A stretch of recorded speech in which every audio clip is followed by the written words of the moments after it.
सबको जय मसीह की। परमेश्वर का धन्यवाद हो आज के सुंदर दिन के लिए, सुंदर समय के लिए जो परमेश्वर ने हमें दिया है। और मेरा नाम अमित है और परमेश्वर ने मुझे एक वचन दिया और मैं आपके सामने वो वचन को जो है पढ़ना चाहता हूँ। उससे जो परमेश्वर ने मुझे बताया है वो मैं आपके सामने रखना चाहता हूँ कि परमेश्वर हम सबसे क्या चाहता है। आइए हम इससे पहले कि इस वचन पे चिंतन मनन करें, इसको समझने की कोशिश करें। हम अपने सरों को झुकाएंगे और प्रार्थना करेंगे ताकि परमेश्वर हमें बुद्धि दे, हमें सामर्थ्य दे इस वचन को समझने के लिए, ताकि हम इस वचन को समझ के हम वैसा जीवन जी सकें जैसा परमेश्वर हमसे चाहता है। आइए हम अपने सरों को झुकाएंगे और प्रार्थना मांगेंगे। धन्यवाद के साथ प्रभु जी हम आपके पास आते हैं खुदावन। इस समय खुदावन आपसे प्रार्थना चाहते हैं आज के इस सुंदर दिन के लिए जो आपने हमें दिया है खुदावन।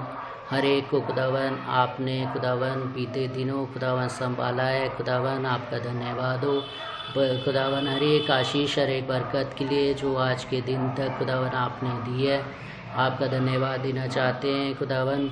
आप खुदावन हमसे प्रेम करते हैं और खुदावन आप खुदावन हमेशा खुदावन ये चाहते हैं कि खुदावन हम आपको धन्यवाद देते रहें।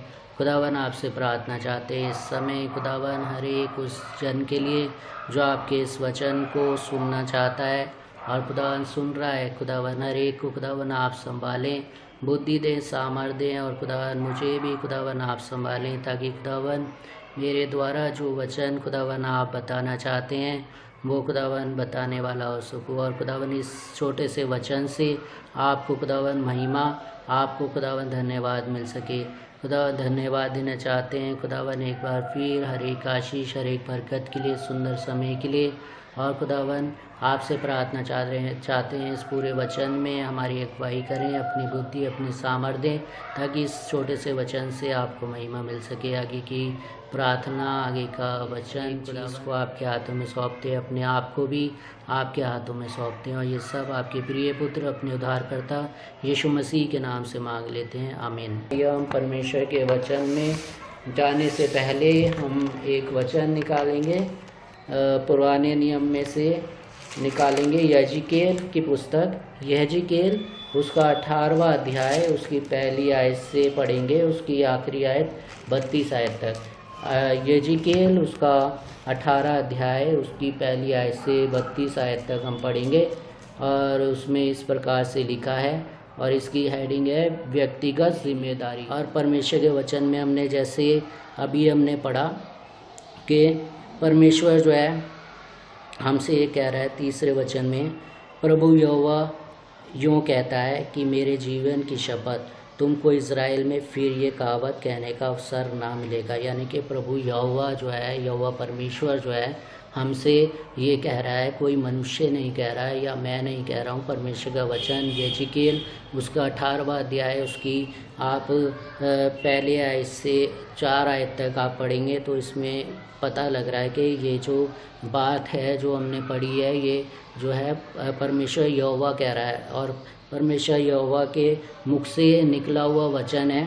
तो परमेश्वर जो है हम जैसा जानते हैं कि परमेश्वर हमसे कभी भी झूठ नहीं बोलता। हम जो है झूठ बोल सकते हैं, हम मनुष्य हैं, लेकिन परमेश्वर जो है झूठ नहीं बोलता। और परमेश्वर हमसे ये कह रहा है कि 5वें वचन को जब हम पढ़ेंगे इसके 18वें अध्याय के 5वें वचन में उसमें लिखा है, जो कोई धर्मी हो और न्याय और धर्म के काम करे और ना तो पहाड़ों के पूजा स्थलों में भोजन किया हो, ना इज़राइल के घराने की मूर्तों की ओर आंखें उठाई हो, ना पराई स्त्री को बिगाड़ा हो और ना ऋतुमती के पास गया हो और ना किसी पर अंधेर किया हो, वरन ऋणी को उसकी बंधक लौटा दी हो, ना किसी को लूटा हो, वरन भूखे को अपनी रोटी दी हो और नंगे को कपड़ा उड़ाया हो, ना ब्याज पर रुपया दिया हो, ना रुपये की बढ़ती ली हो और ना अपना हाथ कुटिल काम में रोका हो, मनुष्य के बीच सच्चाई से न्याय किया हो और मेरी विधियों पर चलता और मेरे नियमों को मानता हुआ सच्चाई से काम किया हो, ऐसा मनुष्य धर्मी है, वे निश्चय जीवित रहेगा। प्रभु यहोवा की यह वाणी है। तो परमेश्वर के वचन में हम पढ़ रहे हैं कि परमेश्वर जो है हमसे क्या चाहता है।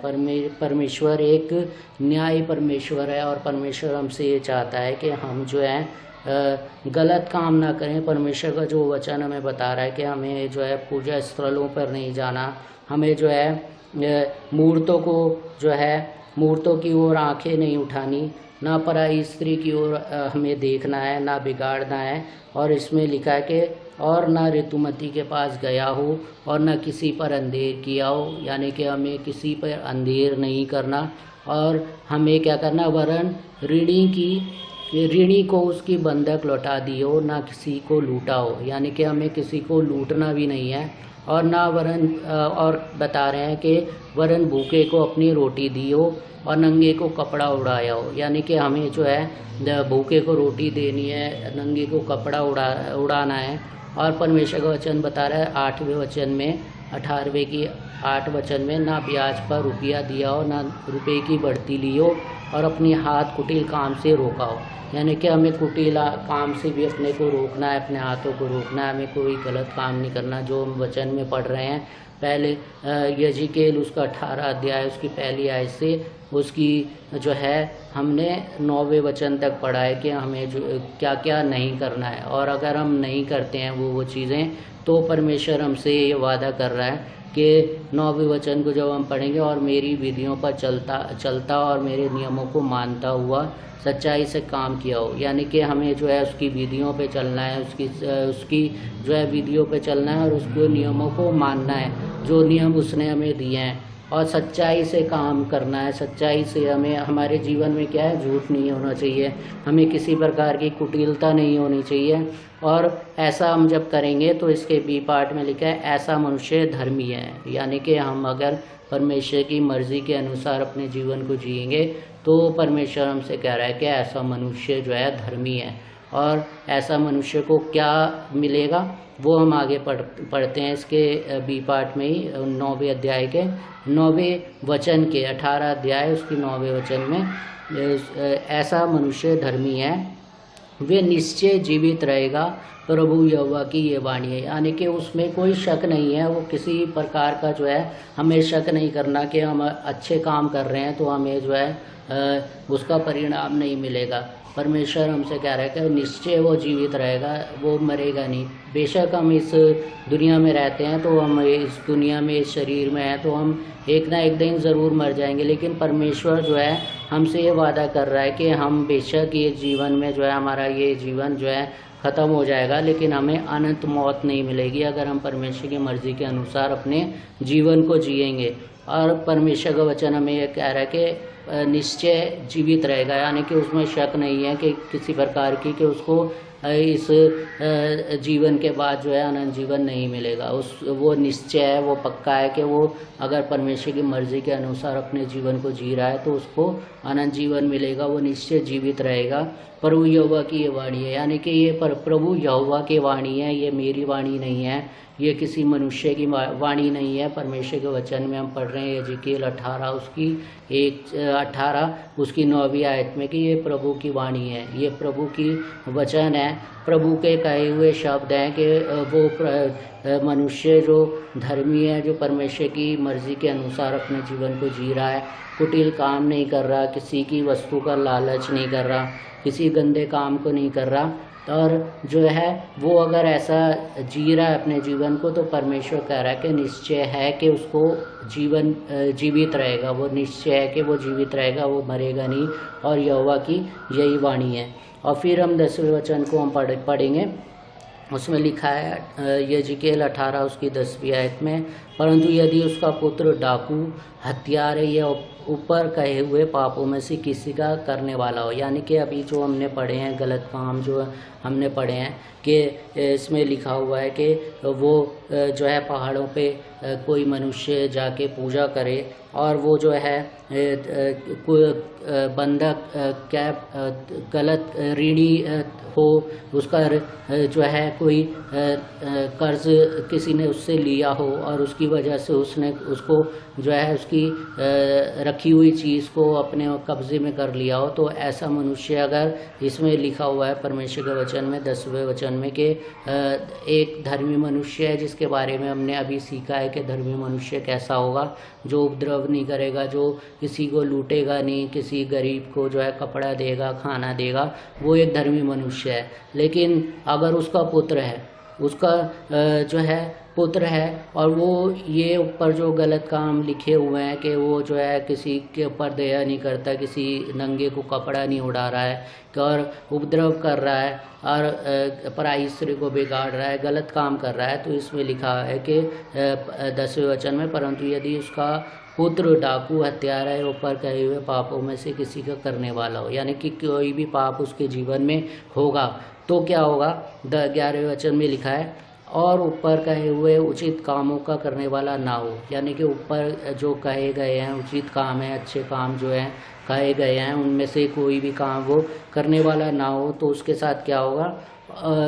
बी पार्ट में 11वें वचन में, और पहाड़ों के पूजा स्थलों पर भोजन किया हो, पराई स्त्री को बिगाड़ा हो, यानी कि ये गलत काम अगर उस किए हों, एक उसके पुत्र ने, पिता ने तो अच्छे काम कर दिए, लेकिन पुत्र जो उसकी दूसरी पुत्र है, उसने जो है अपने पिता के जीवन को देखा नहीं कि उसका पिता जो है अच्छे काम करके अपने जीवन को उसने जिया है, और वो जो है पुत्र जो है गलत काम कर रहा है, जो पिता ने नहीं किया वो पुत्र कर रहा है गलत काम, तो उसमें क्या है, क्या होगा कि 12वें वचन में पढ़ेंगे, दीन दरिद्र पर अंधेर किया हो, औरों को लूटा हो, बंधक ना लौटाई हो, मूर्तों की ओर आँख उठाई हो, घृणित काम किए हो, ब्याज पर रुपया दिया हो और बढ़ती ली हो, तो क्या वे जीवित रहेगा? यानी कि एक क्वेश्चन है, अगर हम अपने जीवन में देखें, अगर हमारे जीवन में कोई गलत काम हम जीवन में कर रहे हैं, तो हमारे जीवन में हमेशा ये क्वेश्चन रहेगा कि क्या हम इस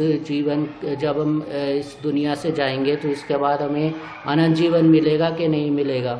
और हम हमेशा ये सोचते रहेंगे कि हम जो है अपने जीवन को गलत कामों में हमने पूरे जीवन को जिया है, हमें अनंत जीवन नहीं मिलेगा। और परमेश्वर का वचन यही कह रहा है कि उसको जीवन नहीं मिलेगा जो गलत काम अपने जीवन में करेगा। और परमेश्वर के वचन में साफ तौर पे लिखा हुआ है, 13वें वचन को हम पढ़ रहे हैं कि बी पार्ट में 12वें वचन के, मूर्तों की ओर आँख उठाई हो, घृणित काम किए हो, ब्याज पर रुपया दिया हो और बढ़ती ली हो, तो क्या वे जीवित रहेगा? परमेश्वर का ये वचन है। और इसके आगे क्वेश्चन लिखा हुआ है 13वें वचन में, और इसके बी पार्ट में लिखा है वे जीवित ना रहेगा। यानी कि परमेश्वर यहोवा ये हमसे कह रहा है कि हम में अगर कोई गलत काम होगा, घृणित काम होगा जो वचन में हमें मना किए गए हैं, और अगर हम अपने जीवन में वो काम कर रहे हैं तो हम जीवित नहीं रहेंगे। ये परमेश्वर का वचन है। इसमें साफ तौर पे ये परमेश्वर, हमने जैसे पढ़ा कि इसमें ये परमेश्वर की वाणी है, ये मनुष्य की वाणी नहीं है, ये किसी जो है पास्टर की वाणी नहीं है, ये किसी मनुष्य ने नहीं बोला है। परमेश्वर जो है अपने मुख से बोल रहा है, और परमेश्वर ये कह रहा है कि वे जीवित ना रहेगा, यानी कि गलत काम करने वाला जीवित नहीं रहेगा, इसलिए कि उसने ये सब घिनौने काम किए हैं। यानी कि वो घिनौने काम जो परमेश्वर ने मना किया है उसने अपने जीवन में किया है। अपने पिता को जो है, पिता के जीवन को नहीं देखा कि उसके पिता ने जो है अपने जीवन में परमेश्वर की मर्जी को पूरा किया है, और उसने जो है पुत्र ने क्या किया, पाप में अपने जीवन को जिया, गलत काम किया। और परमेश्वर ऐसे घृणित काम, घिनौने काम करने वाले के लिए परमेश्वर कह रहा है कि वो जीवित नहीं रहेगा। और जो है इसके बी पार्ट में लिखा है 13वें वचन के कि वे निश्चय मरेगा, यानी कि उसमें कोई शक नहीं है कि वो मरेगा नहीं, वो निश्चय मरेगा, इसमें शक नहीं है, और उसका खून इसी के ऊपर है पड़ेगा। यानी कि हम, परमेश्वर का वचन हमें बता रहा है, अभी हमने ऊपर पढ़ा था कि अच्छा मनुष्य के लिए क्या पढ़ा था हमने 9वें वचन में कि वह निश्चय जीवित रहेगा, यानी कि जो अच्छे काम करेगा वह निश्चय जीवित रहेगा। और हमने बुरे व्यक्ति के लिए हमने पढ़ा है कि 13वें वचन के आखिरी बी पार्ट में हमने पढ़ा है कि वह निश्चय मर जाएगा, यानी कि अधर्मी मनुष्य जो है, जो परमेश्वर की मर्जी के अनुसार जो है काम नहीं करेगा, घृणित काम करेगा, घिनौने काम करेगा, वह निश्चित मर जाएगा। और फिर हम परमेश्वर के वचन में इसके बी पार्ट में क्या है, उसका खून उसी के ऊपर रहेगा। हम कई बार हम ये सोचते हैं कि जो है हमारे बाप दादाओं के करे हुए पाप जो हैं हमारे ऊपर ये श्राप बन के आया है। और कई मनुष्य जो हैं हमें ये बोलते हैं कि ये श्राप जो है आपके बाप दादाओं के करे हुए पापों का नतीजा है कि आज आपके ऊपर ये परेशानी, आपके ऊपर दुख आ रहा है, आपके पास तकलीफ़ आ रही है, ये बीमारियां आ रही हैं, गरीबी आ रही है। तो परमेश्वर का वचन कह रहा है, क्या पढ़ा है कि हमने 13वें वचन के बी पार्ट में, जो पाप करेगा उसका खून जो है उसी के सिर पड़ेगा, यानी कि उसके वो जो पाप करेगा उसी को उसकी सज़ा मिलेगी। यानी कि पुत्र अगर पाप करेगा तो पुत्र को सज़ा मिलेगी, पिता पाप करेगा तो पिता को सज़ा मिलेगी। यानी कि पिता के गुनाह के जो है सज़ा उसके पुत्र को नहीं मिलेगी, पुत्र की किए हुए पाप और गुनाह की सज़ा उसके बाप को नहीं मिलेगी। परमेश्वर का वचन हमें यही बता रहा है। और फिर हम 14वें वचन में हम पढ़ेंगे, फिर यदि ऐसे मनुष्य का पुत्र हो और वे अपने पिता के ये सब पाप देखकर भय के मारे उसके समान ना करता हो। यानी कि इसमें बता रहा है कि परमेश्वर का वचन हमें ये बता रहा है 14वें वचन में, फिर यदि ऐसे मनुष्य का पुत्र हो, यानी कि जिसने पाप किए हों, जिसने अपने जीवन में पाप किए हों और वो जो है उसका पुत्र देख रहा है कि उसके बाप जो है अपनी ज़िंदगी में पाप कर रहा है, अधर्म कर रहा है, और उसका नतीजा जो है उसके बाप को उसके मृत्यु मिली है, मौत मिली है। और उसके जीवन को देख के जो है पुत्र ने अपने जीवन को बदल दिया है। 14वें वचन में लिखा है, फिर यदि ऐसे मनुष्य का पुत्र हो और वे अपने पिता के ये सब पाप देखकर भय के मारे उनके सम्मान न करता हो। यानी कि भय के मारे उसके अंदर डर आ गया कि परमेश्वर जो है पापों की सज़ा देता है, जो पाप करता है उसकी सज़ा उसी को देता है। उसने देखा अपने पिता को कि उसके पिता को जो है सज़ा मिली, उसके जीवन में जो उसने पाप की है उसके पिता ने उसकी सज़ा उसके बाप को मिल गई। तो वो डर गया उस पाप की सज़ा को देख के, और अपने जीवन को जो है उसने अपने पिता के जैसे नहीं जिया। यानी कि अपने जीवन में वो काम नहीं किए जो वो अधर्म के काम नहीं किए जो उसके पिता ने किए। अपने जीवन को उसने भय के साथ, परमेश्वर के भय के साथ जो है बदल दिया और अच्छे काम कर रहा है। यानी कि 15वें वचन में हम पढ़ेंगे, अर्थात ना तो पहाड़ों के पूजा स्थलों पर भोजन किया हो, ना इज़राइल के घराने की मूर्तों की ओर आंखें उठाई हो, ना पराई स्त्रियों को बिगाड़ा हो, ना किसी पर अंधेर किया हो, ना कुछ बंधक लिया हो, ना किसी को लूटा हो, वरन अपनी रोटी भूखे को दी हो, नंगे को कपड़ा उड़ाया हो, दीन जन की हानि करने से हाथ रोका हो, ब्याज और बढ़ती ना ली हो, मेरे नियमों को माना हो और मेरी विधियों पर चला हो, तो वे अपने पिता के अधर्म के कारण ना मरेगा वरन जीवित ही रहेगा। यानी कि परमेश्वर का वचन हमें बता रहा है कि अगर कोई पुत्र अपने पिता के जो है पापों को देख के ये सीख ले ली हो उसने कि मेरे पिता ने पाप किए थे, उसको परमेश्वर ने सज़ा दी है उसके पापों के अनुसार,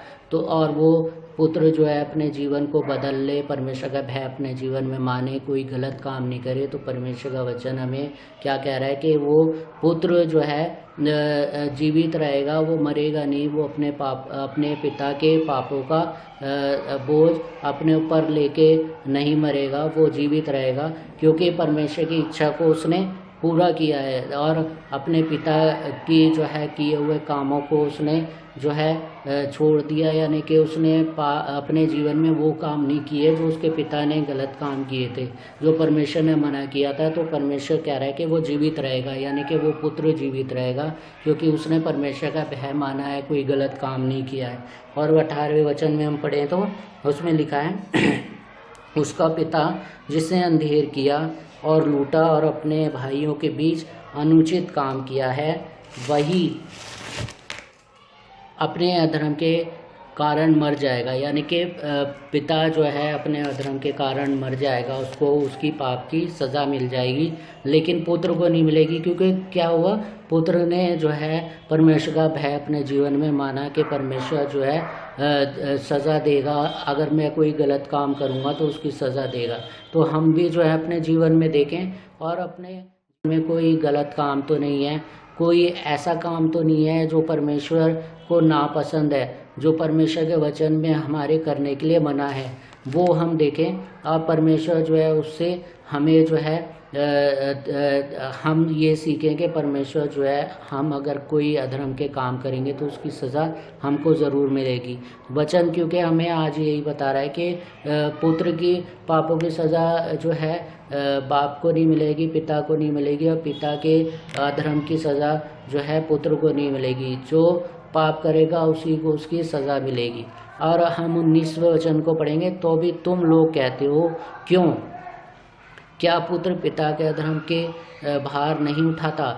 जब पुत्र ने न्याय और धर्म के काम किए हों और मेरी सब विधियों का पालन कर उन पर चला हो तो वे जीवित ही रहेगा। यानी कि यहोवा की ये वाणी है, यहोवा का ये वचन है, परमेश्वर का ये वचन है कि पिता वो पुत्र जिसने परमेश्वर की आज्ञाओं को अपने जीवन में माना है, वो जो है परमेश्वर की मर्जी के अनुसार उसने अपने जीवन को जिया है, तो वो परमेश्वर का वचन हमें ये बता रहा है कि वह जीवित रहेगा, वो मरेगा नहीं, परंतु वो जीवित रहेगा। क्योंकि उसके ऊपर उसके पिता के पापों का भार नहीं आएगा। क्योंकि उसके पिता ने गुनाह किया है तो उसके पुत्र को सज़ा क्यों मिलेगी? परमेश्वर का वचन हमें ये बता रहा है कि वो जीवित रहेगा, क्योंकि उसने परमेश्वर की विधियों का पालन किया है, परमेश्वर की मर्जी के अनुसार अपने जीवन को जिया है। और 20वें वचन में हम पढ़ेंगे, उसमें लिखा है जो प्राणी पाप करे वही मरेगा। यानी कि इसमें बात साफ हो गई। इसके 20वें वचन में यजिकेल उसका 18 अध्याय उसके 20वें वचन में कि जो प्राणी पाप करे वही मरेगा। यानी कि जो प्राणी पाप करेगा वही मरेगा, उसके बदले जो है कोई और नहीं मरेगा, सज़ा उसी व्यक्ति को मिलेगी जो पाप करेगा। और ना तो पुत्र पिता के अधर्म का भार उठाएगा और ना पिता पुत्र का। धर्मी को अपने ही धर्म का फल और दुष्ट को अपनी ही दुष्टता का फल मिलेगा। यानी कि यहाँ पे 20वें वचन में साफ हो गया है कि जो है अधर्मी मनुष्य को उसका फल मिलेगा, यानी कि उसको जो है मृत्यु मिलेगी, उसको अनंत जीवन नहीं मिलेगा। परंतु जो पुत्र है, जो धर्मी मनुष्य है, चाहे वो पिता हो चाहे वो पुत्र हो, उसने अगर परमेश्वर की मर्जी के अनुसार अपने जीवन को जिया है और कोई गलत काम नहीं किया, अधर्म के काम नहीं किया है, जो हमने वचन में पढ़े हैं अधर्म के काम जो लिखे हुए हैं इस 18वें अध्याय में, यजिकेल उसका 18वें अध्याय उसकी पहली आयत से आखिरी आयत तक हम पढ़ेंगे। तो अगर उसने अपने जीवन में ऐसे अधर्म के काम नहीं किए हैं, पुत्र हो या पिता हो, तो वो जीवित रहेगा। लेकिन अगर अधर्म के काम किए हैं जो वचन में लिखे हैं, तो चाहे वो पिता हो चाहे वो पुत्र हो, वो मरेगा, और किए हो तो वो जीवित रहेगा। तो परमेश्वर हमें यही कह रहा है कि जो पाप करेगा उसी को उसका फल भोगना पड़ेगा। और हम आज अपने जीवन को देखें, हमारे जीवन में क्या जो है गलत काम है, क्या हमारे जीवन में सही काम है, जो परमेश्वर के वचन में लिखे हैं, जो हमें करना है वो हम करें। जो हम घिनौने काम अगर परमेश्वर के वचन में मना है, जो करना मना है, अगर वो अपने जीवन में हम करते हैं तो हमें अनंत जीवन नहीं मिलेगा, हमें जीवन नहीं मिलेगा। अब हम करें तो क्या करें? हम वचन को हम सीख रहे हैं तो परमेश्वर हमसे क्या कह रहा है कि हमें जो है अपने जीवन में क्या करना है। आज के जीवन तक हमारे जीवन में जो है पाप हुए हैं, वो गुनाह हुए हैं, परमेश्वर हमसे ये कह रहा है कि हमें क्या करना है, हमें उससे पश्चाताप करना है। हम इसके वचन में पढ़ेंगे उसके 23 यजिकेल 18 उसके 23वें वचन से प्रभु यहोवा की ये वाणी है, क्या मैं दुष्ट के मरने से कुछ भी प्रसन्न होता हूँ? क्या ये क्वेश्चन है एक हमारे लिए। परमेश्वर हमसे ये पूछ रहा है कि क्या मैं दुष्ट के मरने से कुछ भी प्रसन्न होता हूँ? परमेश्वर हमसे क्वेश्चन कर रहा है क्योंकि परमेश्वर ने क्या किया? परमेश्वर ने हमें बनाया, हमें रचाया, हमें जो है अपने स्वरूप में बनाया। जब हम परमेश्वर के वचन को देखते हैं,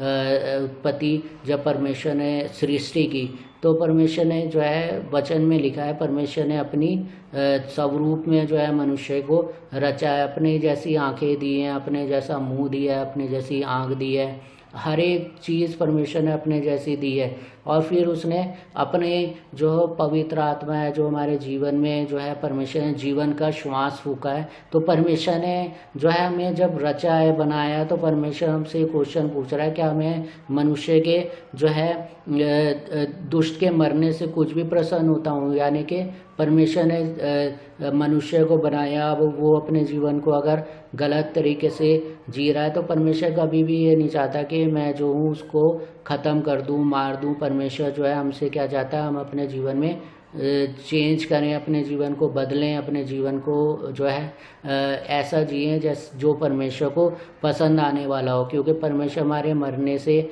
हमारे दुष्ट के मरने से कभी प्रसन्न नहीं होता, परंतु वो ये चाहता है दुष्ट जो है अपने जीवन को बदल ले और पश्चाताप करे अपने पापों से, अपने गुनाहों से। और परमेश्वर के वचन में लिखा है इसके बी पार्ट में, क्या मैं इससे प्रसन्न नहीं होता कि वे अपने मार्गों से फिर कर जीवित रहें? यानी कि परमेश्वर इससे प्रसन्न होता है कि हम अपने मार्गों से फिर जाएं। हमारे जीवन में अगर कोई पाप है, अगर कोई गुनाह है, किसी भी प्रकार का हो, जो परमेश्वर के वचन में लिखे हैं, अगर हमारे जीवन में है, तो हमें क्या करना है? परमेश्वर का वचन बता रहा है कि हमें अपने अधर्म के कामों से फिर जाना है। हमें वो काम दोबारा अपने जीवन में नहीं करना है जो परमेश्वर की मर्जी के अनुसार नहीं है।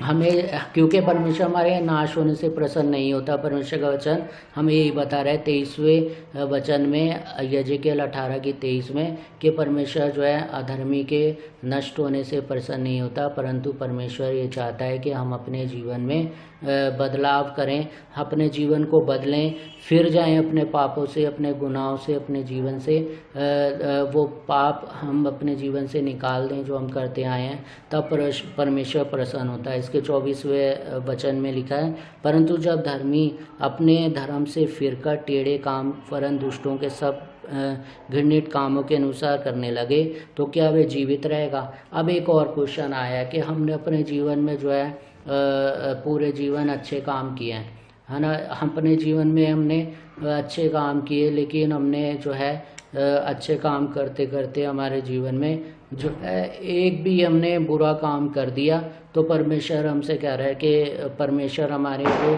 सारे अच्छे काम जीवन के भूल जाएगा। एक भी अगर हम गलत अपने जीवन में काम कर देंगे तो परमेश्वर उसको स्मरण नहीं करेगा, उसको याद नहीं करेगा कि हमने अपने जीवन में जो है बहुत अच्छे अच्छे काम किए हैं। लेकिन वो हमें जो है हमारे उस पाप को याद करेगा जो हमने अच्छे काम अपने जीवन में किए। एक भी हमने अगर पाप कर दिया तो उसको वो जो है स्मरण रखेगा, वो हमें हमारे उस पाप को याद करेगा। और इसके बाद जो है इसमें लिखा है कि हमारा जो है वो जीवन में जो हमारे अच्छे काम है वो सारे जो है वो परमेश्वर भूल जाएगा, वो स्मरण नहीं करेगा। परंतु इसमें लिखा हुआ है, इसमें जो है परमेश्वर के वचन में लिखा है कि 24वें वचन में, परंतु जब धर्मी अपने धर्म से फिरकर टेढ़े काम वरन दुष्ट के सब घृणित कामों के अनुसार करने लगे तो क्या वे जीवित रहेगा? जितने धर्म के काम उसने किए हों, यानी कि जितने उसने धर्म के काम किए हों, धर्मी जन ने जितने भी धर्म के काम किए हों, उसका क्या होगा? तब वो क्या करेगा? उनमें से किसी का स्मरण नहीं किया जाएगा, यानी कि उनमें से किसी का स्मरण नहीं किया जाएगा। बेशक उसने अपने जीवन में बहुत अच्छे अच्छे काम किए हो, धर्म के काम किए हो, परमेश्वर के अनुसार अपने जीवन को जिया हो, लेकिन अगर उसने पाप कर दिया हो, अपने जीवन में पाप करा हो, तो फिर परमेश्वर का वचन हमें बता रहा है कि उनमें से किसी का स्मरण ना किया जाएगा। जो विश्वासघात और पाप उसने किया हो उसके कारण वे मर जाएगा। यानी कि कितना हमें संभल के चलना है कि हमें जो है जीवन में परमेश्वर हमें बता रहा है कि हमारे जीवन में कोई भी अधर्म का काम पाया जाएगा तो हमारे सारे अच्छे काम जो है परमेश्वर भूल जाएगा, स्मरण नहीं करेगा। और परमेश्वर हमें क्या कह रहा है कि वो निश्चय मर जाएगा, यानी कि अपने एक पाप के कारण ही वे मर जाएगा। क्यों मर जाएगा? क्योंकि उसने परमेश्वर के नियम को तोड़ा, परमेश्वर की मर्जी को तोड़ा और अपने जीवन में बेशक उसने सारे जीवन अच्छे काम किए हों, लेकिन उसने एक ही बुरा काम कर दिया, उसी के कारण जो है वो मर जाएगा।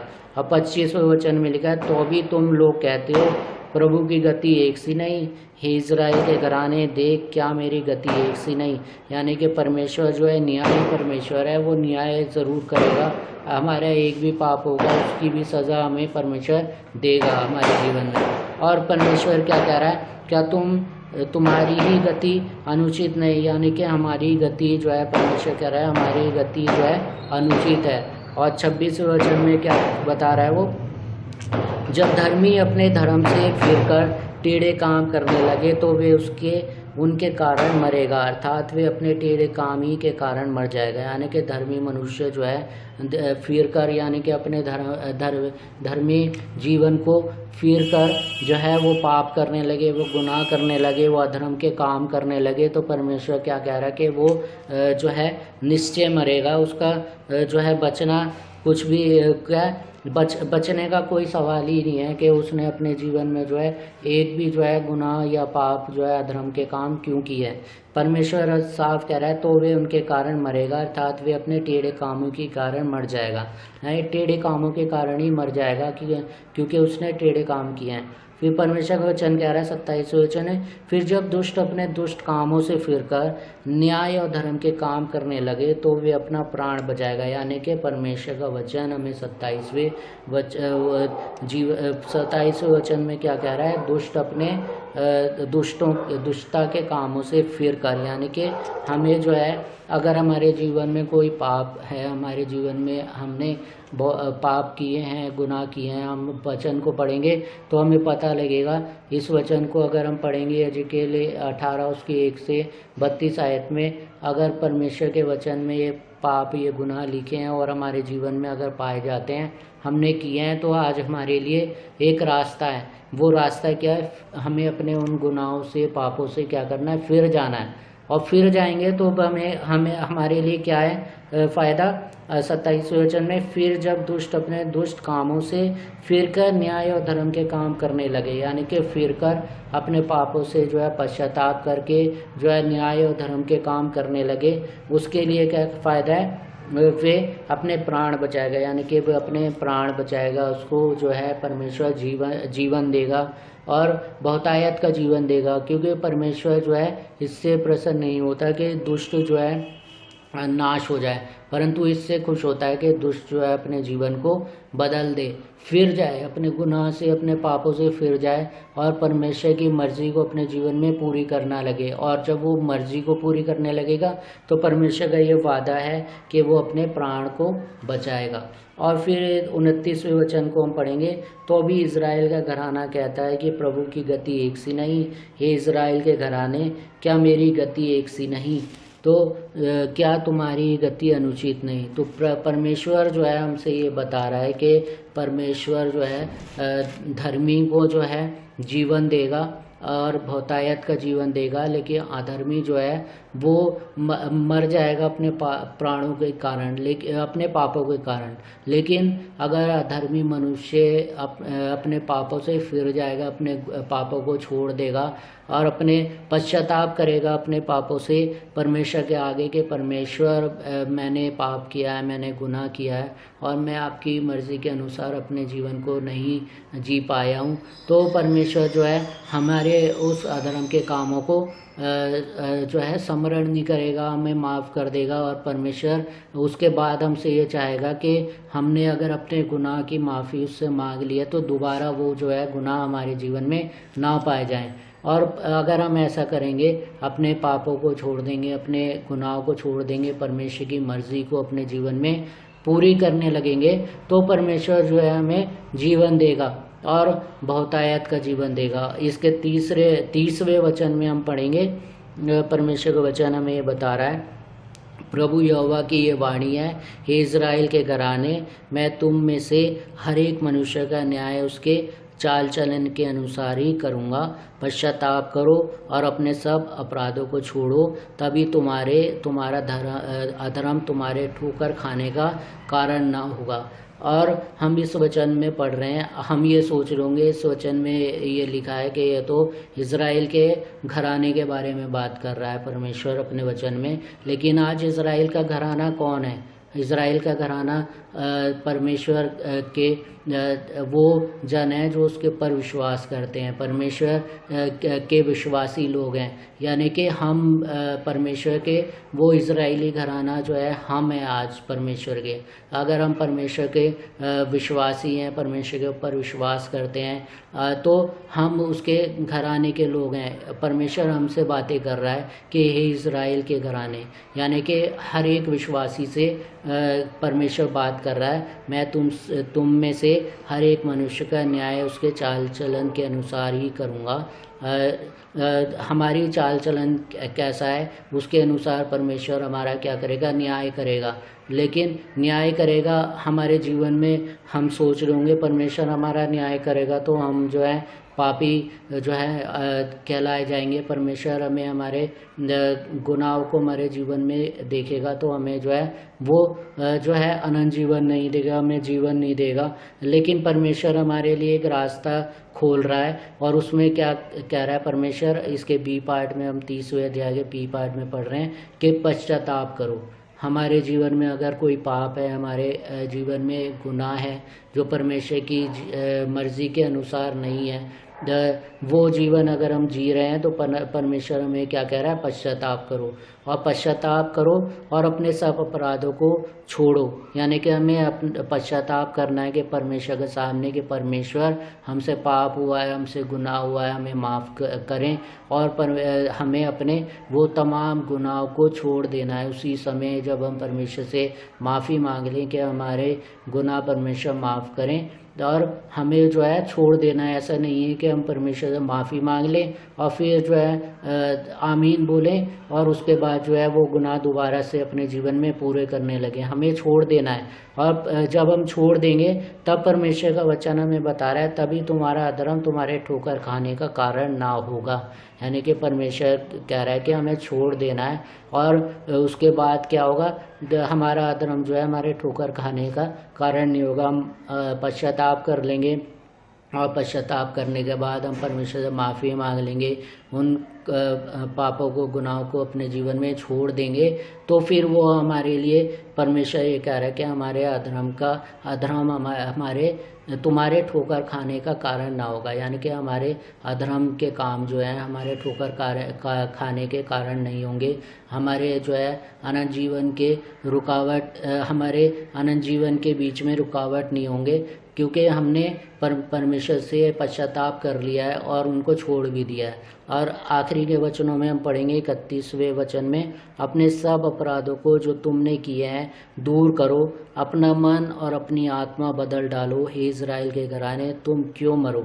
यानी कि परमेश्वर हमसे कह रहा है कि अपने अपराधों को जो है हमें छोड़ देना है, अपने मन को फिरा देना है, अपने जो है मन को बदल देना है उन पापों से जो है, और जो है हमें अपने पापों को दूर करना है अपने जीवन में। और जो है क्या कह रहा है परमेश्वर का वचन 20वें पार्ट में 31वें वचन के, हे इज़राइल के घराने तुम क्यों मरो। यानी कि हे विश्वासियों तुम क्यों मरो, तुम अपने पापों से पश्चाताप करो, छोड़ो उन पापों को और अपने जीवन को जैसा मैं चाहता हूँ वैसे जियो, तो जो है मैं तुम्हें जीवन दूंगा। और परमेश्वर का वचन हमें बता रहा है तुम क्यों मरो। यानी कि परमेश्वर हमारे मरने से खुश नहीं होता, हमारे एक दुष्ट के, पापी के मरने से परमेश्वर खुश नहीं होता, परंतु वो कब खुश होता है? जब हम अपने पापों को छोड़ देते हैं, पश्चाताप कर लेते हैं, परमेश्वर से अपने पापों को जो है मान लेते हैं, परमेश्वर के सामने माफ़ी मांग लेते हैं परमेश्वर से और छोड़ देते, तो परमेश्वर प्रसन्न होता है। क्योंकि परमेश्वर हमारे मरने से प्रसन्न नहीं होगा, हमारे जीने से प्रसन्न होगा। और क्यों खुश होगा वो परमेश्वर? क्योंकि उसने हमें अपने स्वरूप में बनाया, अपने जैसा बनाया है, अपने जैसी आंखें दी हैं, अपने जैसा मुंह दिया है, अपने कान दिए हैं, अपने जैसे नाक दिए हैं, सारा कुछ परमेश्वर ने अपने जैसा बनाया, अपने स्वरूप में बनाया। जब हम उत्पत्ति में जाएंगे, पढ़ेंगे तो हमें पता लगेगा परमेश्वर ने अपने स्वरूप में मनुष्य को जो है आदम को रचा है। तो परमेश्वर अपने स्वरूप को ख़त्म होता हुआ प्रसन्न नहीं होगा कि हम उसका स्वरूप खत्म हो जाए। वो खुश होगा जब हम अपने पापों से फिर जाएंगे, पश्चाताप कर लेंगे, मन फिरा लेंगे अपने पापों से और परमेश्वर की मर्जी को अपने जीवन में पूरी करेंगे। और हम आखिरी वचन पढ़ेंगे यजेकिएल 18:32 में, क्योंकि प्रभु यहोवा की ये वाणी है, जो मरे उसके मरने से मैं प्रसन्न नहीं होता, इसलिए पश्चाताप करो तभी तुम जीवित रहोगे। यानी कि परमेश्वर का वचन हमें साफ तौर पे ये कह रहा है कि परमेश्वर हमारे मरने से, अधर्मी के मरने से प्रसन्न नहीं होता, परंतु परमेश्वर हमसे चाहता है कि हम पश्चाताप करें और जीवित रहें। तो परमेश्वर हमसे यही चाहता है कि हमारे जीवनों में अगर कोई पाप है, गुनाह है, कोई भी ऐसी चीज़ है जो परमेश्वर के वचन में लिखी है, हमने यजेकिएल उसका 18 अध्याय उसकी पहली आयत से आखिरी आयत तक हमने 32 आयत तक पढ़ा है, उसमें लिखा हुआ है कि हम जो हैं क्या क्या पाप करते हैं और हम कब गुनाहगार हो जाते हैं परमेश्वर के। हम उन पापों को, उन गुनाहों को छोड़ें, अपने जीवन में पश्चाताप करें। पश्चाताप करेंगे तो परमेश्वर हमें जीवन देगा और परमेश्वर हमें जीवन देने से प्रसन्न होता है, हमारे मरने से प्रसन्न नहीं होता। इसलिए हमें परमेश्वर कह रहा है पश्चाताप करो, मन फिराओ, क्योंकि परमेश्वर हमारे मन फिराने से और हमारे अच्छे कामों से प्रसन्न होता है। जो परमेश्वर हमसे चाहता है कि हम अच्छे काम अपने जीवन में करें, कोई गलत काम नहीं करें, तो परमेश्वर हमारे जीवन से प्रसन्न होगा। परमेश्वर जो है हमसे प्रसन्न तब होगा जब हमारे जीवन से परमेश्वर को महिमा मिले। परमेश्वर से हम आशीषें तब पाएंगे जब हम परमेश्वर की मर्जी के अनुसार अपने जीवन को जिएंगे। तो परमेश्वर इस वचन से हम सबको आशीष दे, बरकत दे और परमेश्वर हमें जो है सामर्थ और बुद्धि दे कि हम अपने जीवन में वो गलत काम जो है पहचान सके और उनको छोड़ने पाएँ, क्योंकि हम अपनी सामर्थ्य से कभी भी कोई गलत काम या पाप गुनाह जो है छोड़ नहीं सकते। उसके लिए हमें प्रार्थना करनी पड़ेगी, परमेश्वर ही हमें सामर्थ्य देगा। तो अजीज़ों, आप जो है परमेश्वर से प्रार्थना करें कि परमेश्वर हम सबको, आपको अपने जीवन में जो है सामर्थ्य दे, शक्ति दे कि परमेश्वर जो है परमेश्वर के अनुसार जो है उसकी मर्ज़ी के अनुसार जो है आप अपना जीवन जीने पाओ और परमेश्वर से आशीषें प्राप्त करने पाओ। और कई लोग जो हैं आपके जीवन में ऐसे आएंगे जो आपको ये बोलेंगे कि ये जो है आपके बाप दादाओं के पाप हैं, आपके आपके जो हैं पूर्वजों के पाप हैं, गुनाह है, जो ये दुख, ये बीमारी, ये जीवन में जो परेशानियां आपके ऊपर आई हैं। लेकिन परमेश्वर के वचन हमें बता रहा है कि ना तो पिता के पाप पुत्र के ऊपर आएंगे, ना पुत्र के गुनाह जो है पिता के ऊपर आएंगे, परंतु जो पाप करेगा उसके ऊपर ही वो पाप रहेंगे। तो परमेश्वर हमसे यही चाहता है कि हम पश्चाताप करें और जो है परमेश्वर की महिमा अपने जीवन में करें, ताकि परमेश्वर जो है हमारे जीवन से, हमारे चाल चलन से, हम सबसे जो है परमेश्वर खुश हो और हम परमेश्वर से आशीषें पाएँ और हमारे जीवन से परमेश्वर को महिमा मिलने पाए। परमेश्वर आप सबको आशीष दे, बरकत दे और परमेश्वर सामर्थ्य दे कि हम सब परमेश्वर की मर्ज़ी के अनुसार अपने जीवन को जीने पाएँ। आमीन।